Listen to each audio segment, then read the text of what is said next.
Ari kumwe n'abakozi bakuru bo mu Bushikiranganji bwo gutumatumana k'amakuru hamwe n'ibinyamakuru kuri uyu wa kane, umupfasoni Marie Chantal NIJIMBERE yagendeye ahakorera ibinyamakuru bimwe vya hano mu gisagara ca Bujumbura.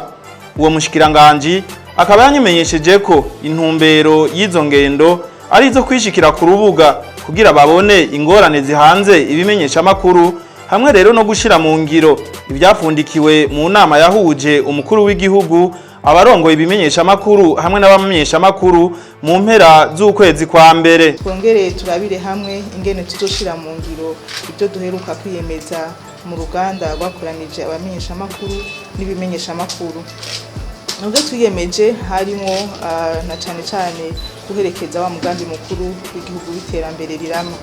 Uwo mugambi mukuru w'igihugu w'iterambere rirama rero mu kuwuherekeza birasaba ko haba ukwitanga kw'ibimenyeshamakuru n'abamenyeshamakuru, hakaba na cyane kugwiza ibiganiro byinshi vyerekana abene gihugu bari ku kivi nakariko bamaze gufata umurindi kugira ngo batangure kurwanya inzara n'ubukene. Nayo ku kibazo c'ubukene bwugarije ibinyamakuru mu Burundi, uwo mushikiranganji avuga ko leta y'u Burundi bizi kandi ko biteguriye kubifata mu mugongo mu buryo buke bafise.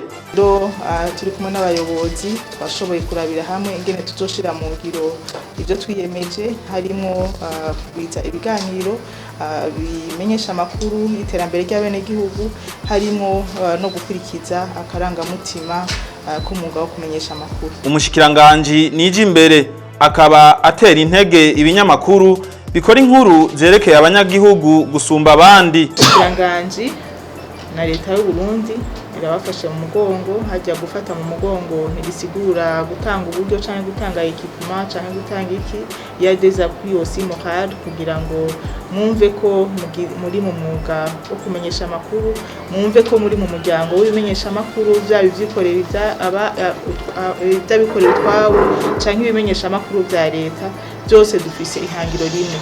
Ihangiro rimwe ni ryo kumenyesha amakuru yo kwizerwa, amakuru agamije iterambere ry'igihugu, amakuru agamije guteza imbere igihugu cyacu cy'u Burundi, kandi amakuru agamije kubaka igihugu cyacu cy'u Burundi. Iyo rero tuba dufite ihangiro rimwe, birumvikana yuko yaba ikimenyesha amakuru ca leta cyangwa ikimenyesha amakuru cigenga, twese dufise ihangiro rimwe, dutegereza kugira urunani rumwe kugira ngo ishusho y'igihugu cyacu cy'u Burundi ribe ishusho ryiza. Mwomenya ko ibimenyeshamakuru vyagendewe arahakorera televiziyo Mashariki hamwe na radio Isanganiro. Nayo ku mugoroba wo kuri uyu wa kane akaba ateganya kugendera ahakorera amaradiyo 3 yo mu ntara ya Gitega, ariyo iradiyo Ijwi ry'Umukenyezi, Radio Star FM hamwe n'ahakorera Humuriza FM.